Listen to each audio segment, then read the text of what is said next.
Astaghfirullah. Allah.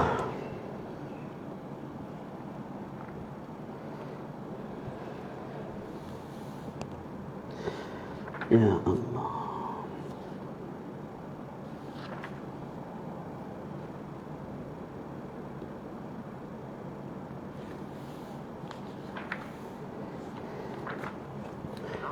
InsyaAllah kita mulakan.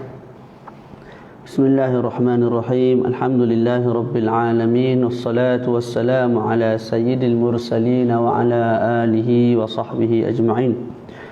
Nawayna ta'alluma wa ta'lima, tadhakkura wa tadhkira wa naf'a wal intifa' l'ifadata wal istifadata wal hasa ala tamassuki bi kitabillah wa sunnati rasulih sallallahu alaihi wa alihi wa sallam dilalata 'ala al-huda wa ibtigha'a mardatihi wa thawabihi wa qurbihi subhanahu wa ta'ala. Assalamualaikum warahmatullahi wabarakatuh. InsyaAllah kita sambung kembali muzakarah kitab ni. Kita dah sampai pada ma yusannu ba'da mautih wa qabla ghuslih. Perkara-perkara yang disunatkan selepas sahaja seseorang tu mati dan sebelum dimandikan. Jadi tadi kita bincang apa yang sunat kita buat ke atas satu orang yang sedang nazak. Sekarang ni orang tu dah mati. Jadi apa pula perkara yang sunat kita buat sebelum kita mandikan dia? Boleh? Tu. Yang pertama ialah taghmidu ainai. Kita tutup mata dia. Tangan kanan kita tutup mata dia. Sebab bila jenazah ni mati, dia pandang ke atas, dia pandang roh dia keluar. Jadi mata dia mungkin terbeliak lah. Jadi kita tutup mata dia. Yang kedua, syaddul lahyai bi asabatin aridah yarbituha fawqa ra'sih. Kemudian kita ikat dia punya gerahang ni dengan kain yang lebar. Dengan kain yang lebar, dan kita ikat di atas kepala. Jadi kita ambil kain, contoh ni kain kan, yang lebar, bukan yang macam ni. Ini kain yang tidak lebar. Kita cari yang lebar macam ni. Kemudian kita letak kat sini, lepas tu ikat kat atas ni. Supaya apa? Mulut dia tertutup lah. Kalau mulut buka gini, mati gini, nampak buruk, nampak jelek. Satu lagi, kalau mulut terbuka ni masuk al-hawam, akhir sekali menyebabkan mayat tu mudah rosak lah. Boleh? Yang ketiga, sunat kita talyinu mafasilihi walau biduhnin in ihtaja ilaih. Kita lembutkan dia punya sendi-sendi, urat sendi dia. Sunat kita lembutkan sendi-sendi dia. Kalau perlu kepada minyak, contoh minyak zaitun, maka kita guna minyak zaitun, tidak ada masalah. Macam mana cara nak lembutkan sendi? Di bawah tu dalam ta'liq disebut bi an yarudda sa'idahu li adudih wa saqahu li fakhidih wa fakhidahu li batnih thumma yaruddahuma wa dhalika tashilan li ghaslihi li tabqa al hararatu fih. Jadi bila mayat tu mati, kalau kita tak lembutkan sendi dia, risau dia makin lama makin sejuk dan keras. Bila keras, susahlah proses pemandian mayat nanti. Jadi kita buat satu perkara, iaitu lembutkan sendi supaya darah tu masih mengalir dan kekal wujud haba dalam tubuh badan si mayat tu, supaya mudah proses nak mandi nanti. Cara lagu mana? As-sa'id ni. Sa'id ni kita ambil tangan ni, kita buat lagu ni. Gitu. Lepas tu samalah kiri kanan Lepas tu saq, iaitu betis dia. Kita angkat betis. Contoh ni betis, kita angkat ke peha. Gitu. Buat 2-3 kali Lepas tu peha dia, contoh ni peha, kita tarik ke perut. Gitu. Itu cara kita nak lembutkan sendi. Boleh? Nombor 4, naz'u siyabi mautih wa satruhu bi thawbin khafif. Kita cabut pakaian yang dia mati. Contoh saya mati, pakai baju ni, cabut baju ni, cabut seluar. Dan kita tutup dengan apa? Dengan satu pakaian yang khafif. Saub ni maknanya apa? Saub ni maknanya satu kain yang belum dijahit. Letak kain pelekat ke ataupun kain tertentu lah, kain yang putih ke, tutup di atas badan si mayat. Begitu. Boleh? Kalau pakaian yang telah dijahit kita panggil qamis. Ni Syekh Mustafa beritahu lagu tu lah. Nombor 5, wad'uhu ala sarir. Kita ambil jenazah tu yang kita letak di atas katil yang ada tilam lah. Boleh? Yustaqbalu bihil qiblata kal muhtadar. Yang keenam, kita hadapkan dia ke arah kiblat. Kita hadapkan dia ke arah kiblat. Dalam keadaan terlentang. Disebut sini kal muhtadar. Seperti mana orang nazak. Wallahu alam, adakah disunatkan kita ngerengkan mayat tu tidur di atas lambung kanan menghadap ke kiblat, ataupun hanya disunatkan kita lentangkan dia begini, tapak kaki dia menghadap kiblat, kepala dia pun kita angkat sikit supaya menghadap ke kiblat. Ni yang dah mati ni, yang orang yang dah meninggal dunia tak? Wallahu alam. Ni saya tengok balik, rujuk balik nantilah. Adakah si mati, bila mati kita sunat tidurkan dia di atas lambung kanan, kalau tak mampu kita tidurkan dia di atas belakang dia, ataupun terus kita buat tidurkan dia di atas belakang dia. Wallahu alam, saya tengok balik nanti, tak perasan tadi. Nombor 7, yudha'u ala batnihi syai'un saqil kami qassin aw sayfin aw mir'ah. Sahabat-sahabat yang menonton boleh tolong share supaya lebih ramai yang menonton dapat manfaat kepada orang lain jugalah, insya-Allah. Kemudian sunat kita letak di atas perut dia satu perkara yang berat. Contoh gunting, pedang, mir'ah. Mir'ah ni cermin lah. Jangan baca mar'ah. Mar'ah ni perempuan.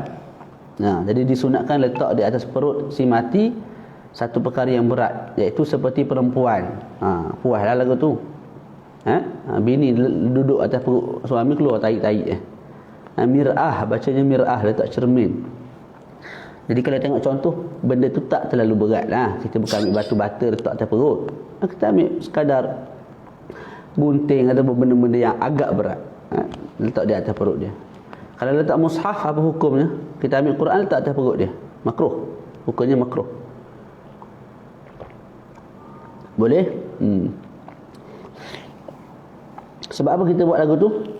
Takut perut dia menggelembung dan meletup. Jadi kita letak sesuatu yang berat di atas perut dia. Ini pun kalau dia dibaringkan beginilah, dalam keadaan istilqa. Tapi kalau dia dibaringkan di atas, ada pun jambihi, mana dibaringkan di atas lambung kanan. Maka ketika itu tak payah letaklah benda berat. Macam mana nak letak benda berat? Kawan tu mengering lagu ni, letak benda berat atas perut, nak letak lagu mana kawan tu mengering lagu ni tak? Jadi kita ikat dengan sesuatu. Bahagian perut tu kita ikat dengan tali ataupun dengan kain yang agak lebar supaya tidak menggelembung lah dan pecah meletup. Tu. Jadi difahami daripada situ. Nombor 6 tadi memang kal muhtadar. Maknanya bila si mati tu mati, kalau kita boleh mengeringkan dia tidur di atas lambung kanan dan menghadap ke kiblat, maka itu dituntut. Kalau tak mampu, barulah kita istilqa'kan dia. Tu dia. Boleh? Nombor 8, ad-du'a lil mayit ma'a fi'li dzalika kullih. Bila kita buat perkara pertama sampai perkara ketujuh tu, kita sentiasa berdoa untuk si mayat lah. Doa supaya mayat ni tetap pendirian bila ditanya oleh malaikat nanti. Doakan kerahmatan, keampunan dan sebagainya, doa-doa yang sewajarnya kita doa untuk si mati. Jangan bersembang. Tak. Nombor 9, yubadaru bi bara'ati dhimmatihi wa infadhi wasiyatihi wal i'lami bi mautih. Kita bersegera untuk menyelesaikan hutang piutang si mati. Hutang piutang. Hutang piutang ni ada dua, sama ada hutang duit, hutang harta, ataupun hutang hak. Contohlah si mati ni kita kenal seorang mengumpat bos. Si mati ni sok mau mengumpat dia punya bos, dia punya apa? Majikan. Jadi kita sebagai anak telefon majikan tu, "Hai bos, nak bagi tahu ni ayah saya dah rahimahullah meninggal tadi. Jadi saya kenal ayah saya ni sok maulah mengata ke bos ni. Jadi minta halal lah. Dia mengumpat apa semua tu." Tu. Boleh? Wa infadhi wasiyatihi, dan bersegera juga untuk melaksanakan wasiat dia. Kalau dia ada wasiat tertentu, bagi duit kepada orang miskin, orang fakir, atau wasiat tertentulah, maka kita segerakan wasiat dia dan kita i'lamkan kematian dia. Ini mudahlah. Kita tulis kat Facebook, kat Twitter, WhatsApp dan sebagainya, beritahu ayah kita dah pergi. Jadi minta doa lah kepada ayah kita, Al-Fatihah. Sunat kita i'lam, bagi tahu ayah kita dah pergi supaya dapat doa lah. Dapat doa. Boleh. Jadi yang dibuat oleh kawan-kawan kita di Facebook, di YouTube jarang orang ikhlas mati ni. Apa di WhatsApp dan sebagainya, itu satu perkara yang dituntut sunat. Boleh? Nombor 10, al-mubadaratu bitajhizihi, bersegera untuk menguruskan si mayat, dan dimulakan dengan mandi dulu. Di bawah tu dalam ta'liq Syekh sebut, wa yundabu taqbil wajhi nahwi alimin likulli ahadin mutlaqan. Sunat kita cium muka orang yang alim. Siapa-siapa je sunat cium muka orang yang alim. Boleh? Sama ada kita dengan dia ni ada hubungan mahram, sama ada kita dengan dia ni anak murid dengan tok guru, ataupun satu kampung, ataupun orang asing. Dia tok guru duduk di negeri contoh Kedah, kita duduk Pahang tak pernah jumpa pun, tapi orang tu orang yang salih, orang yang alim. Tak sunat kita cium dia punya pipi ataupun dia punya dahi ni. Setelah dia matilah. Boleh? Kalau bukan orang alim, contoh macam saya mati, maka disunatkan juga cium. Tapi siapa dia? Yang disunatkan cium tu ahli keluarga saya, kawan saya. Selain daripada itu tak disunatkan. Orang-orang yang tidak ada kaitan dengan saya tidak disunatkan cium saya. Bukan cium mulut ni. Tu jijik awak ni. Cium ni dia punya dahi ke, cium pipi, laga pipi. Yang tu tapi biasa orang buat cium dekat ni lah. Penghormatan terakhir. Jadi macam tahun lepas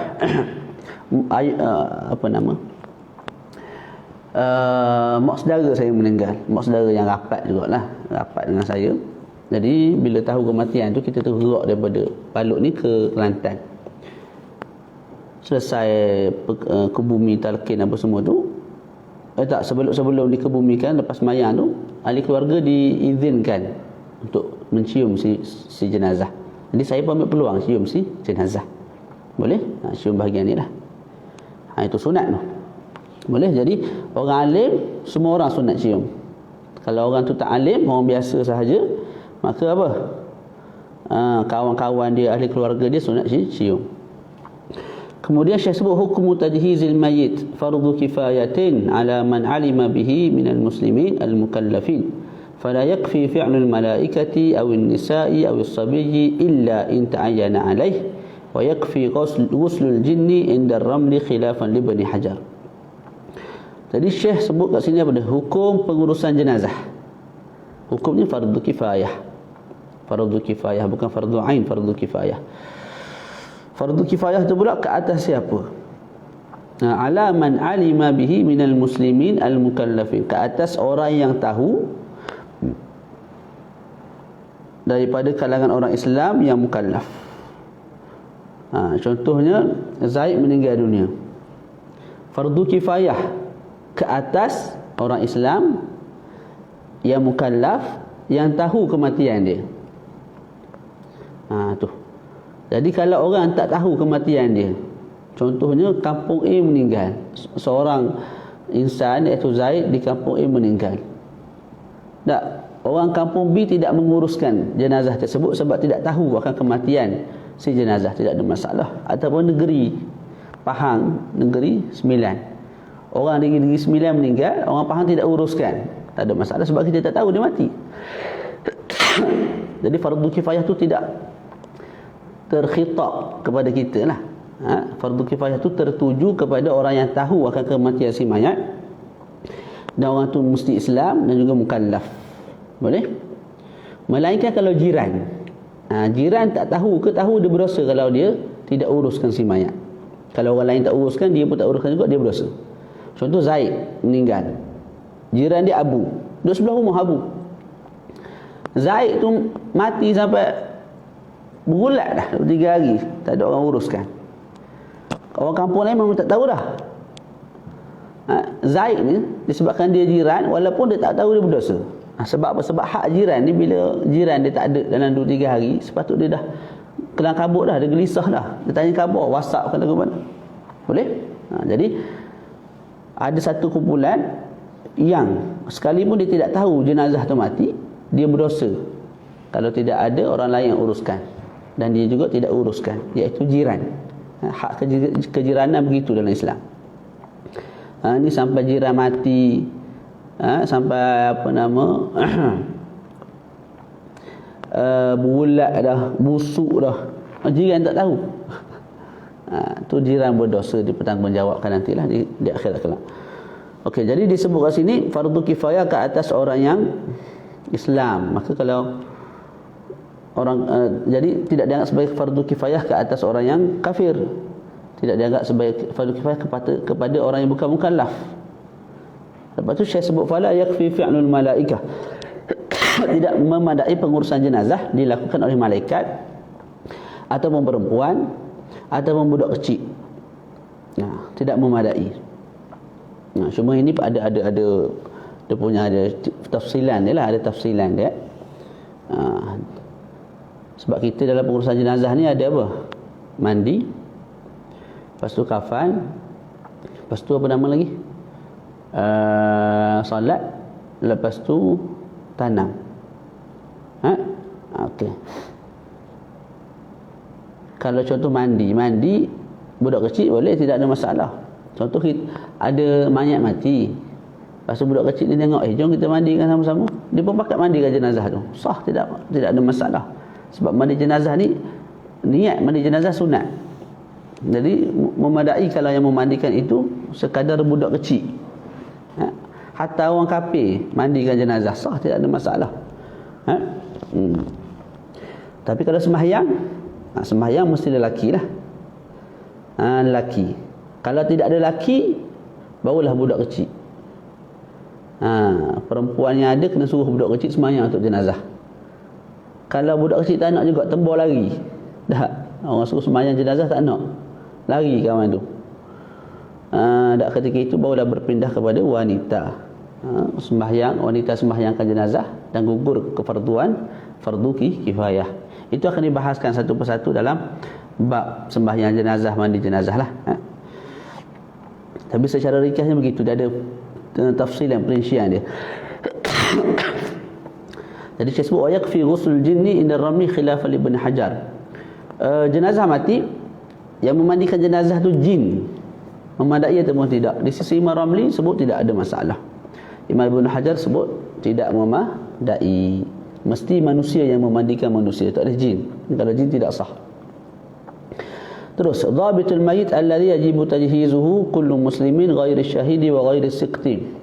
Ustaz Hafiz Hussein, bila kita nak berjumpa, lama dah tak berjumpa kita ni, 3 tahun dah tak berjumpa kita ni, tak jadi lagu ni.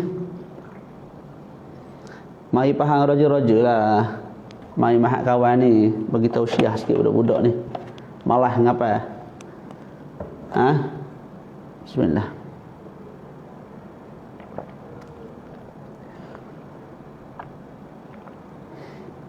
Share sikit Ustaz Hafiz. Share sikit kita punya video ni. Okey, dhabitul mayit alladhi yajibu tajhizuhu. Dhabit mayat yang wajib diuruskan. Kullu muslimin, setiap orang Islam yang tidak syahid dan yang tidak gugur. Boleh? Contoh saya mati, wajib diuruskan saya dengan 5 perkara. Sebab apa? Saya muslim dan tidak syahid, juga tidak baby yang gugur daripada perut mak lah. Oleh yang demikian dibincangkan dekat bawah tu hukum menguruskan syahid. Kemudian hukum menguruskan janin yang gugur, baby yang gugur daripada perut mak. Boleh? Kita baca. Yakhtalifu hukmuhu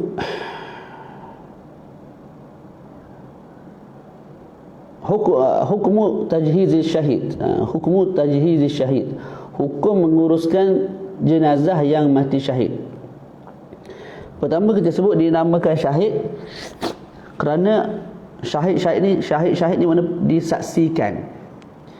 Dinamakan syahid sebab mereka ni disaksikan oleh Allah dan Rasul sebagai manusia yang layak masuk syurga, gitulah. Dikatakan juga dinamakan sebagai syahid kerana mereka yashhad, mereka menyaksikan syurga ketika mana mereka mati. Dan dikatakan juga sebab dinamakan syahid kerana roh mereka menyaksikan syurga sebelum roh-roh yang lain. Dan dikatakan juga dinamakan syahid kerana darah mereka menyaksikan bagi mereka akan syurga. Boleh? Okey. Wa yakhtalifu hukmuhu bi ikhtilafi qismih. Berbeza hukum orang yang syahid ni mengikut bahagian. Wa aqsamu syuhada min nahiyati tajhizihim salasah. Hukum ataupun bahagian orang mati syahid ni ada 3 lah. Yang pertama syahidu dunia wa akhirah, syahid dunia dan akhirat. Syahid dunia akhirat kita panggil. Siapa syahid dunia akhirat? Ta'rifuhu huwa man qutila fi ma'rakatil kuffar wa kanat niyyatuhu i'la'a kalimatillah. Orang yang dibunuh di medan perang, berperang dengan orang kafir dan niatnya ialah untuk menegakkan agama Allah, iaitu agama Islam. Jadi Zaid pergi berperang dengan orang kafir dan mati di medan perang. Tak? Maka ketika itu kita sebut dia itu mati syahid. Boleh? Difahami daripada ta'arif ini, mereka yang mati bila mana berlawan dengan orang Islam tidak dianggap sebagai syahid. Contoh buruh ni satu kelompok yang menentang kerajaan dengan cara yang ganaslah, angkat senjata. Tak, walaupun kerajaan tu pemimpin tu zalim. Syariat sadul zara', tak nak berlaku benda yang lebih teruk, pembunuhan, peperangan dan sebagainya, maka disebut hukumnya begitu. Kita sebagai orang Islam kena taat kepada pemerintah, sekalipun zalim, selagi mana arahan itu tidak bertentangan dengan syarak. Kalau bertentangan dengan syarak, fala ta'ata li makhluq fi ma'siyatil khaliq. Jadi sekalipun zalim, kita orang Islam tak boleh angkat senjata. Angkat senjata keluar untuk jatuhkan si zalim tersebut, tak boleh. Nak jatuhkan guna pilihan raya. Nak jatuhkan secara paksaan begitu tidak boleh, selagi mana dia Muslim. Jadi kalau puak satu kumpulan nak jatuhkan juga pemimpin yang zalim tersebut dengan cara kekerasan, angkat senjata, maka puak ni dia panggil sebagai buruh. Jadi kerajaan pun hantar tentera dia lah nak perangi buruh ni, daripada buat kacau bilau kat negara. Tak? Bila berperang, buruh mati 2-3 orang. Buruh tu kita sebut hukumnya bukan syahid, bukan syahid dunia akhirat. Sebab apa? Peperangan berlaku antara orang Islam dan juga orang Islam. Boleh? Dan kita kena ingat juga fi ma'rakah, pada peperangan. Jadi terkeluar daripadanya kalau dibunuh oleh orang kafir tapi bukan dalam peperangan. Contoh, Zaid ni kerja sebagai guard, jaga. Tak? Malam tu ada Ah Chong dengan Ah Seng, dua-dua Cina lah, ke India. Ah Seng, Allah alam. Okey, tak kisahlah Cina ke India ke, yang penting kapi. Melayu pun kalau tak Islam kapi juga kita panggil. Jadi dia masuk ke sekolah nak curi barang, nak curi duit dan sebagainya. Jadi guard ni pergi dan berlaku pergelutan. Akhir sekali guard ni dibunuh. Kita sebut guard tu dibunuh oleh orang kafir tapi tak nama syahid. Sebab apa? Bukan fi ma'rakatil kuffar, bukan dalam peperangan, medan perang, tak. Tu kena faham molek tu. Okey. Sababu tasmiyatihi bidzalika li'annahu yu'ta hukma syahidi fid dunya inda an-nas wa kadzalika fil akhirah yuballighuhu Allahu maratib asy-syuhada. Sebab apa dinamakan sebagai syahid dunia akhirat? Sebab golongan ini diberi hukum syahid di dunia dan juga di akhirat. Maknanya di dunia kita uruskan dia sebagai seorang yang syahid. Kita tak sembahyangkan dia, kita tak mandikan dia. Di akhirat dia dapat pahala syahid di sisi Allah Subhanahu wa taala. Ya, Allah Taala angkat darajat dia seperti darajat orang yang syahid lah. Apa hukum orang yang mati syahid begini? Hukumuhu la yughassalu wa la yusalla alaihi wa yukaffanu wa yudfan. Hukumnya tidak dimandikan, haram mandikan.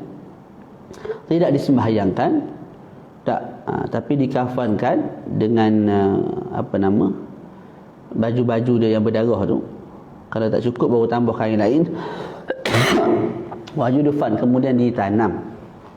Boleh? Kita tak syarah luas lah, kita baca benda dalam kitab ni je. Nak syarah luas baca kitab lain. Tak habis kalau baca kitab lain. Nak syarah sesu. Sababu adami ghuslihi li ibqa'i athari syahadati alayhi haitsu innal ghusla yuzilu ad-dama alladhi takunu raihatuhu karaihati al-miski yawm al-qiyamah. Sababu adami salah li'annahu maghfurun lah. Kenapa kita tak mandikan dia? Tujuannya ialah nak kekalkan kesan syahid tu, iaitu darah tu. Nak tinggalkan kesan syahid. Apa kesan syahid? Darah tu lah. Kalau kita mandi, darah tu hilang. Sedangkan darah itu baunya di sisi Allah Subhanahu wa taala lebih wangi daripada bau kasturi. Boleh? Tu.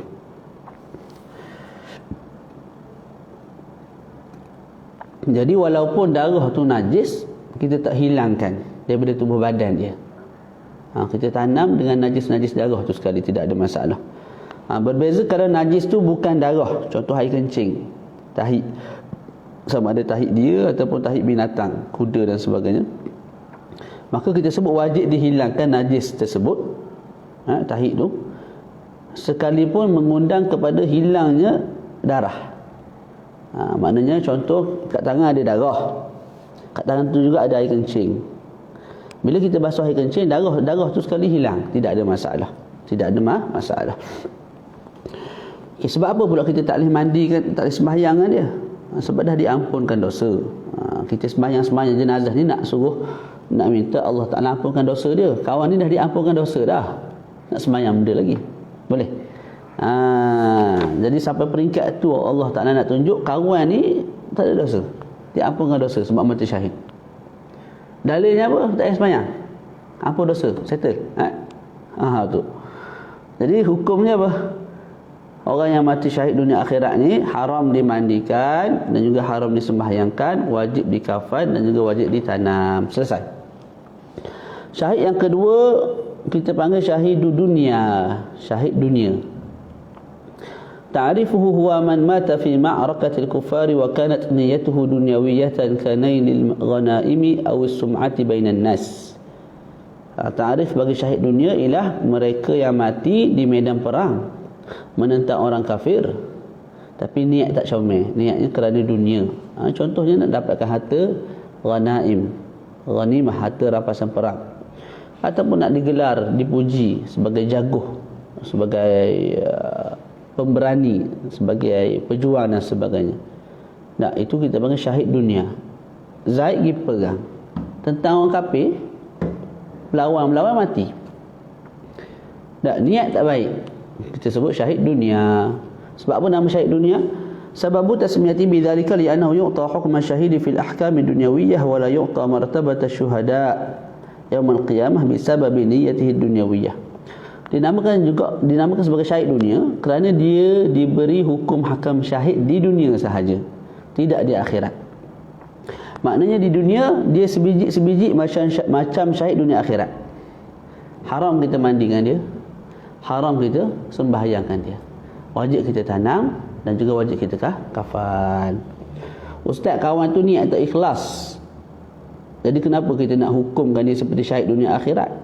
Haram sembahyang, haram mandi. Tu soalan. Kita jawab balik soalan tu dengan soalan. Kita tahu mana kawan tu tak ikhlas. Dia tu pergi perang, niatnya kerana dunia. Kita tahu mana niat dia tu kerana dunia. Kita tak boleh baca niat orang. Tak. Oleh sebab kita tak boleh baca niat orang, itulah kita hukum secara zahir, kawan ni mati di medan perang, syahid. Selesai masalah. Haram mandi, haram sembahyang. Dia bertemu Allah Ta'ala bagi pahala syahid ataupun tidak, itu terserahlah. Tak. Tu. Jadi secara adatnya, apa dia nama tadi? Jadi orang ni bila bertemu Allah Ta'ala tak dapat pahala syahid sebab niat dia tidak ikhlas. Tapi di dunia kita hukum syahid sebab kita tak tahu niat dia lagu mana. Hukmuhu ka hukmi syahid di dunia wal akhirah fala nuwassiluhu wala nusalli alaihi wa nukaffinhu wa nadfinuhu. Macam hukumnya macam syahid dunia akhirat lah. Buat dua perkara, tak buat dua perkara. Haram kita mandi, haram kita sembahyangkan dia, wajib kita kafan dan tanam. Yang ketiga kita panggil syahidu akhirah. Syahidu akhirah, syahid akhirat.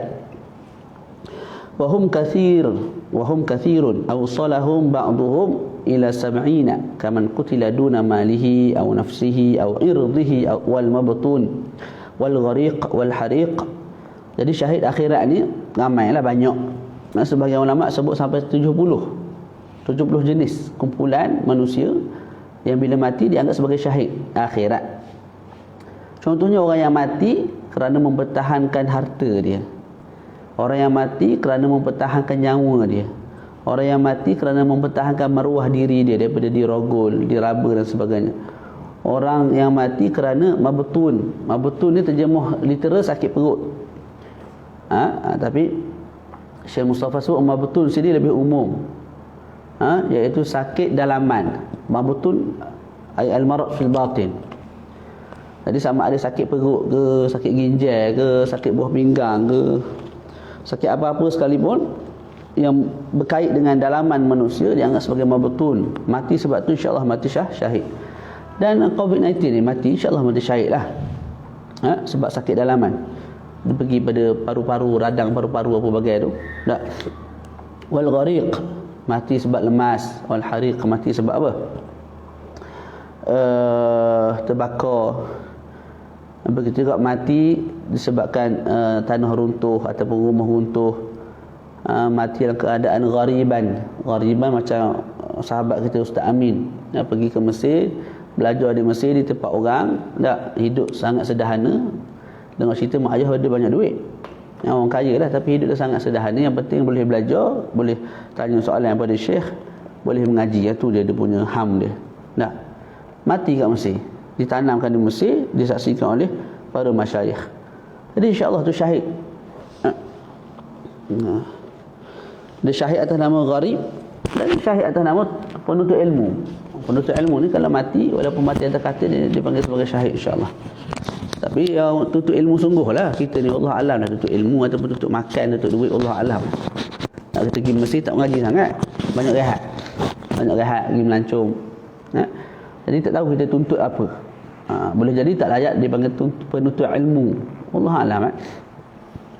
Dia tuntut sungguh. Sungguh. Kebanyakan masanya untuk ilmu. Tapi kalau dalam sehari masa untuk ilmu 2 jam sahaja, 22 jam tu untuk perkara lain, itu bukan penuntut ilmu lah tu. Penuntut makan, penuntut berjalan, penuntut perempuan, penuntut banyak benda lah dia tuntut tu. Ni bukan sebut kat orang, ni sebut kat aku ni. Aku pun gitu juga. Supaya kita kadar diri lah. Tak menuntut ilmu sangat pun. Acah-acah sahaja. Tu wal maqtulu zulman, orang yang dibunuh secara zalim. Orang yang mati zaman taun disebabkan sakit taun kan. Lepas tu orang yang mati sebab ishqan ni rindu. Contoh Zaid ni berkenan kepada Sofia. Sofia ni aku main sebut je nama tu. Tak ada pun orang kedua, orang ketiga bagi aku yang nama Sofia. Jadi Zaid ni berkenan kat Sofia, dia simpan perasaan tu. Dan dia jaga diri dia daripada perkara-perkara yang tidak elok. Disebabkan kesakitan memendam rindu dan rasa, mati si Zaid ni. Tak, insya-Allah syahid. Yang penting jaga dirilah. Wal maitah talqan, ataupun perempuan yang mati disebabkan beranak. Boleh? Walaupun mati tu memperanakkan anak yang zina. InsyaAllah mati dapat pahala mati syahid lah. Jadi syahid akhirat, kita panggil syahid akhirat. Sebab apa nama syahid akhirat? Li'annahu yusamma syahidan fil akhirah la fid dunya fayuballighuhu Allahu maratib syuhada'i fil akhirah. Sebab dapat gelaran syahid di akhirat. Di dunia tak dapat. Kita tak panggil dia syahid di dunia. Di akhirat dapat pahala syahid, seolah-olah lagi pegang.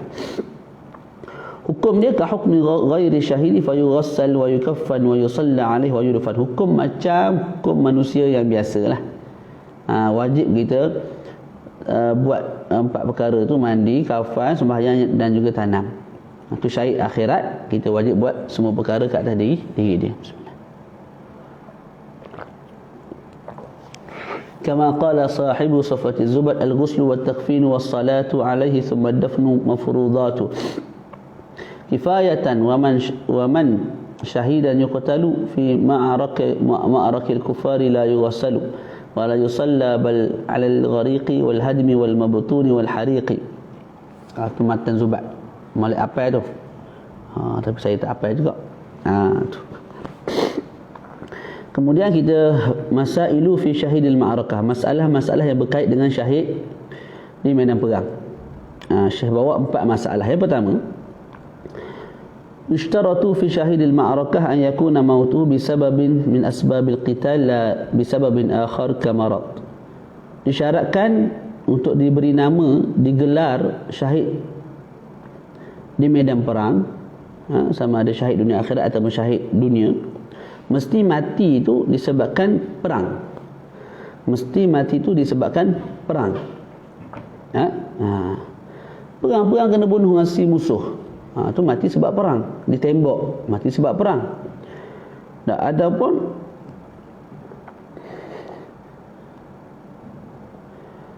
dibunuh oleh orang Muslim secara tersilap. Jadi orang Muslim hala pedang terbunuh kawan dia sendiri. Yang mati itu mati syahid. Ataupun dia panah, tak, guna gamak tak tahu, tiba-tiba panah tu pusing balik, kena pada diri dia sendiri, dia mati syahid. Ataupun terjatuh daripada tunggangan kuda, daripada keldai, bila jatuh dipijak oleh binatang-binatang lain seperti gajah dan sebagainya, maka mati. Walaupun tidak ada kesan darah pada tubuh badan, tapi mati yang berpunca daripada peperangan, maka kita sebut mati syahid lah. Kita panggil syahid dunia akhirat ataupun syahid dunia. Begitu.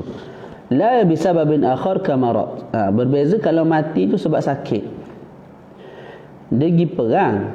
Tak, perang contoh tarikh 20 hari bulan. Dia sampai di medan perang tu bersiap-siap pada 15 hari bulan lagi, sebagai contoh lah. 15 hari bulan tu cuaca sangat panas, jadi demam kawan tu.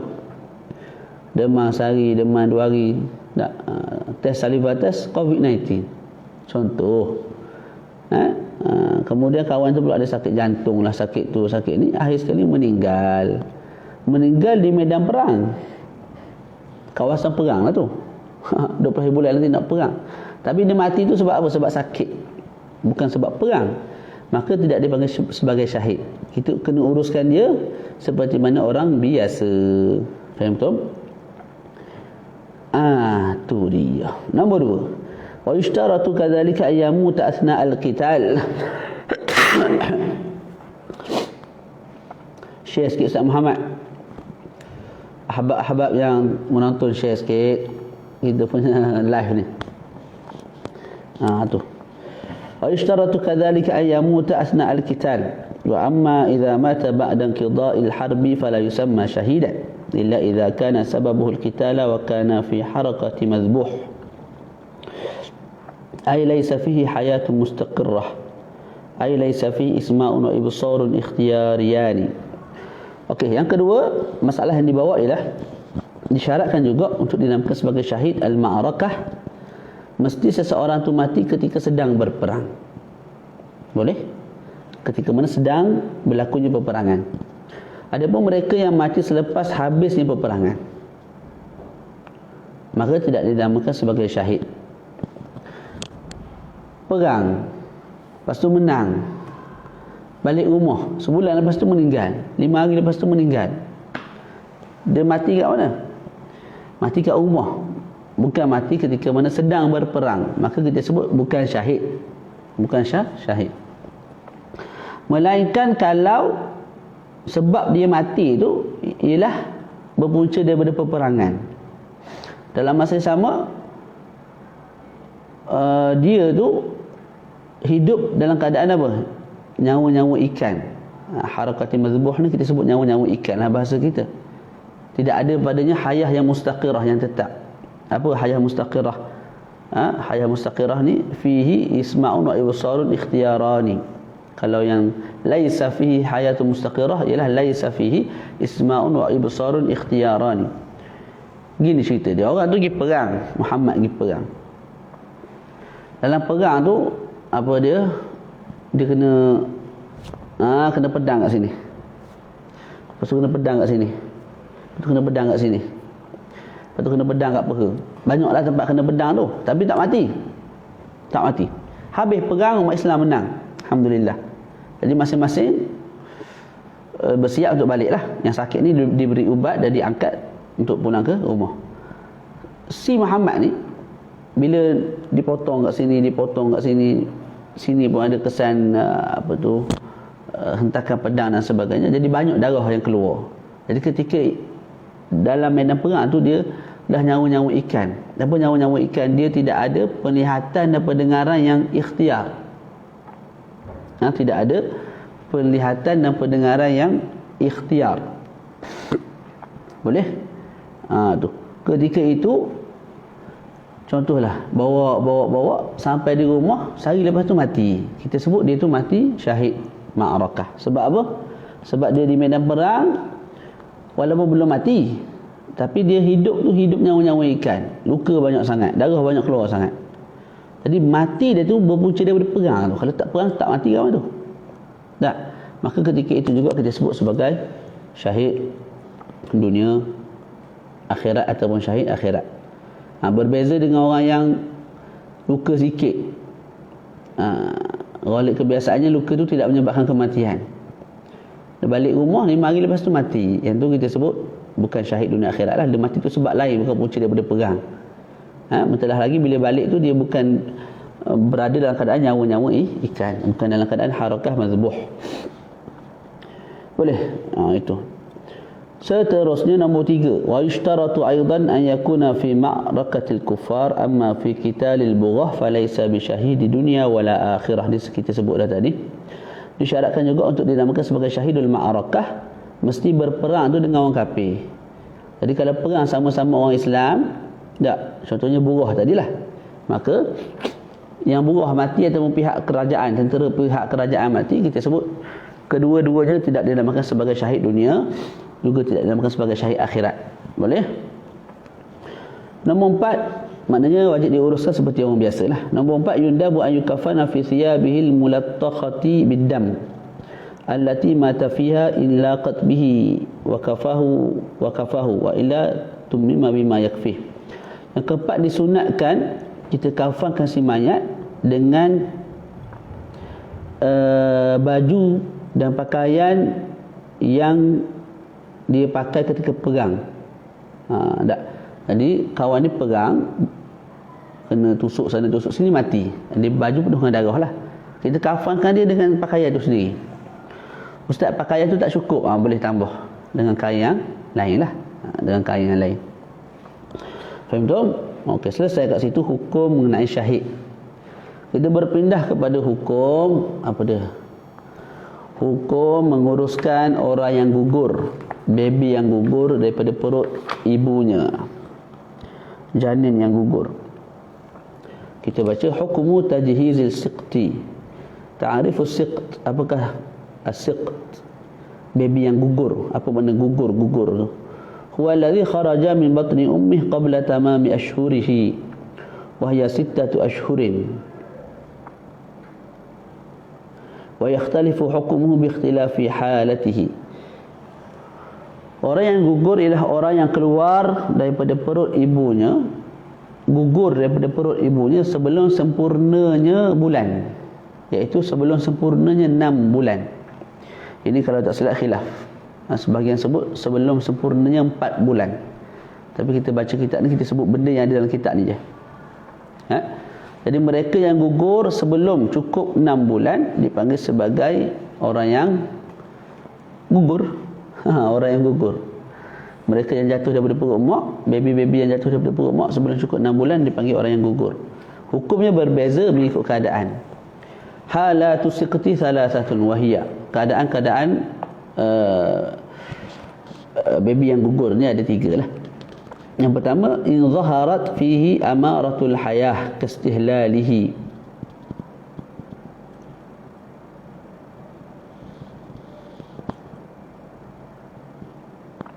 Sarikhan atau taharrukihi atau tanaffusihi fa hukmuhu kal kabiri fa yughassal wa yukaffan wa yusalla alaihi wa yudfan. Yang pertama, bahagian yang pertama ialah kalau baby yang gugur itu terzahir padanya tanda-tanda kehidupan. Kastihlalihi, contohnya bila mana dia mula-mula terbit keluar daripada perut mak tu, dia berkeadaan dengan keadaan sarikhan, menjerit, menangis bukan menjerit. Tak. Ataupun taharruki, bergerak.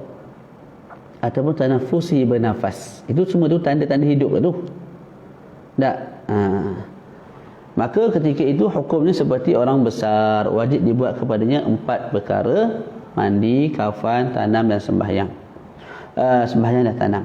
Yang kedua, illam tazhar fihi amaratul hayah walakin zahara fihi mabda'u khalqi adami qara'sin aw yadin aw rijlin. Seorang baby jatuh daripada perut mak dia, dan tidak terzahir sebarang tanda kehidupan. Tidak bergerak, tidak menangis, tidak bernafas. Makna keluar dalam keadaan matilah. Tapi terzahir pada budak tersebut permulaan penciptaan seorang manusia. Sama ada dia dah capai umur 4 bulan ataupun kurang daripada 4 bulan, tak kisah. Baby tu jatuh sebelum 4 bulan, gugur selepas 4 bulan, tak kisahlah. Yang penting keluar tu mati dan terzahir rupa manusia. Terzahir apa? Rupa manusia. Maka di sisi Imam Ibn Hajar, yang kita sebut ni Ibn Hajar dulu, hukumnya ialah wajib dimandikan, dikafankan, tidak boleh disembahyangkan ke atas dia, haram sembahyang, kemudian ditanam. Jadi Imam Ibn Hajar sebut baby tu kalau keluar daripada perut mak mati. Lepas tu ada rupa manusia, ada nampak kaki, ada nampak tangan, ataupun ada nampak apa, muka dia, rupa baby tu ada lah. Tak. Maka Imam Ibn Hajar sebut tak kisah sama ada budak tu dah capai umur 4 bulan ataupun sebelum 4 bulan. Kita sebut apa? Wajib ke atasnya 3 perkara, iaitu mandi, kafan dan ditanam. Sembahyang tidak wajib, malah haram. Itu di sisi Maulana Ibn Hajar. Maulana Ibn Hajar. Wa inda Ramli tafsil, di sisi Ramli tafsil, ada perincian lah.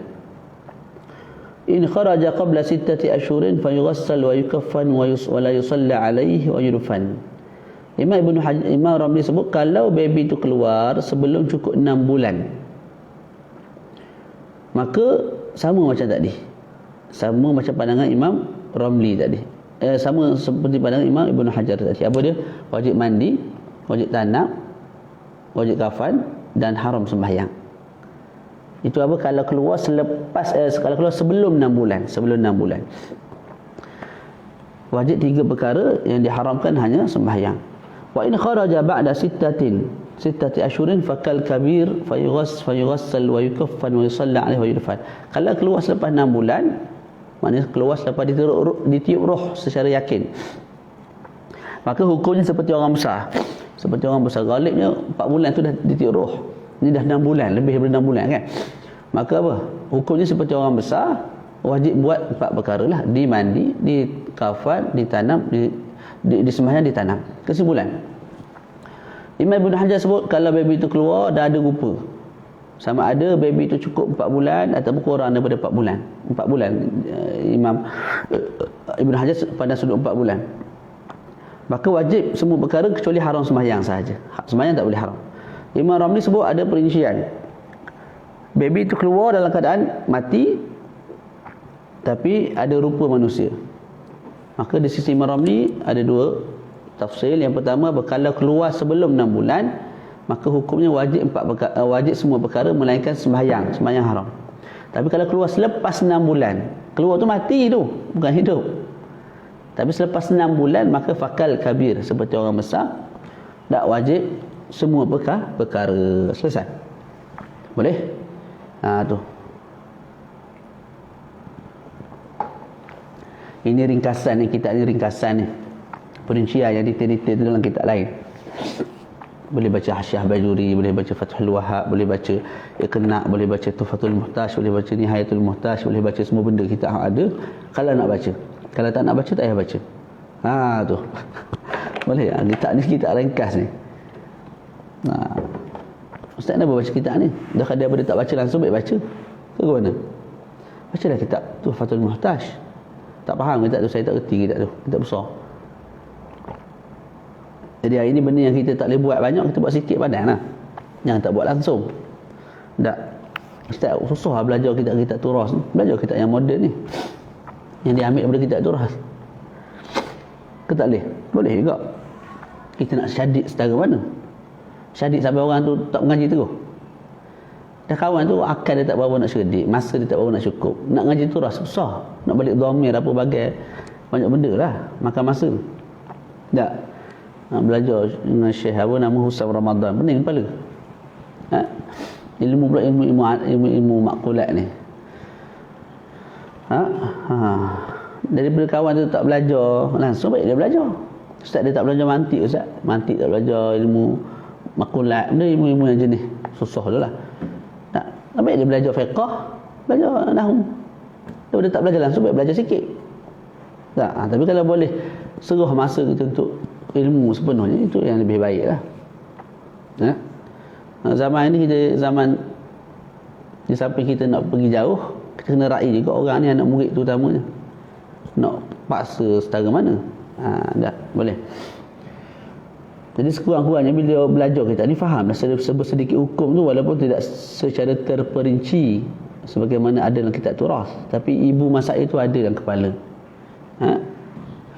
Boleh begitu. Nombor 3, macam kat surah masjid lah. Walaupun yang dengar tu orang tua, alhamdulillah ada juga pendengar orang tua. Cuba orang tua tak datang, orang muda pun tak datang. Lagilah teruk. Tak. Jadi walaupun anak muda kita dia ajak tak mari-mari ke masjid, sibuk dengan cari dunia dan sebagainya, urusan masing-masing lah tu. Sekurang-kurangnya ada orang tua. Kita jangan lemah semangat, kita mengajar je lah. Sekurang-kurangnya orang tua tu di akhir hidup dia hidup dalam keadaan baik, hidup dalam keadaan cuba mengetahui hukum agama, hukum syarak. Gitu. Daripada kita terus malas ngajar. Orang tua ngajar orang, esok lupa balik. Nak cari kamalat ataupun kesempurnaan padan-padan dok lah dalam dakwah ni. Nombor 3, illam yazhar fihi mabda'u khalqi adami ka qit'ati lahmin. Keadaan ketiga bagi baby yang gugur, keluar dalam keadaan mati dan tidak ada apa-apa rupa manusia. Tak ada tangan, tak ada kaki, tak ada. Keluar tu seketul daging. Segumpal darah. Lagu mana cerita dia? Hukum dia la yajibu fihi syai' walakin yusan satruhu wa bi khirqatin wa dafnuh. Tidak wajib apa-apa ke atas dia. Maknanya bila keluar daging daripada perut mak, daging tu disahkan ialah asal kepada air mani ibu dan ayah. Kita ambil, kita bagi anjing makan, boleh. Sudut hukum boleh lah, sudut muru'ah tu mungkin tak comel lah, anak tu benih kamu, dan kamu balik bagi anjing makan tu pasal apa? Tak. Tu hukumnya boleh, tapi sudut maruah, sudut tu cerita lain. Lepas tu apa yang wajib, tak wajib apa-apa. Yang sunatnya apa? Kita tutup, ambil gumpal-gumpal sikit dengan apa, kain putih ke kain apa, lepas tu kita pun tanam. Itu yang sunat lah. Sunat apa? Kita tutup dia, kafan dia lah. Bukan kafan ikut cara kafan 3 lapis 5 lapis, tak. kita balut je. Lepas tu kita pun tanam. Nak basuh tidak ada masalah, harus. Dia tak haram. Yang haramnya sembahyang. Selesai kat situ. Faqad jama'a ba'dhum hadhil halat faqal. Sebahagian ulama menghimpunkan keadaan-keadaan di atas dalam sebuah nazam, maka dikatakan wasiqatu kal kabiri fil wafati in zaharat amaratul hayati aw khafiyat wa khalquhu qad zahara famna salatan wa siwaha mu'tubira aw ikhtafa aidan fa fihi lam yajib syai'un wa satrun thumma dafnun qad nudib. Selesai kat situ, insya-Allah nanti kita akan masuk awalan ghuslul mayyit. Tengoklah petang karang tu. Perbahasan pertama iaitu memandikan jenazah. Jadi tadi kita bincang apa dia? Sunat-sunat, perkara-perkara yang perlu kita buat bila mana satu orang tu hampir mati. Kemudian perkara yang kita tuntut dibuat ketika mana orang tu baru mati. Kemudian kita bincang hukum hakam mengenai jenazah yang syahid. Kemudian bahagian-bahagian syahid. Dan selepas tu mengenai apa? Baby yang gugur daripada perut ibu. Jadi insya-Allah lepas ni kita masuk satu persatu, mandikan jenazah, kafankan jenazah, solat kat atas jenazah, tanam jenazah, dan diselit juga hukum membawa jenazah. Membawa jenazah ke kubur. Akhir perbahasan ini dibincangkan tentang hukum ta'ziah. Lepas habis bab jenazah, tengoklah kita masuklah bab apa-apa yang sesuai. Kita pilih secara random, tapi ala kulli hal kitabnya akan dikhatamkan insya-Allah ta'ala. Wa sallallahu ala sayyidina Muhammad wa ala alihi wa sahbihi wa barakasallam. Alhamdulillahi rabbil alamin. Assalamualaikum warahmatullahi wabarakatuh.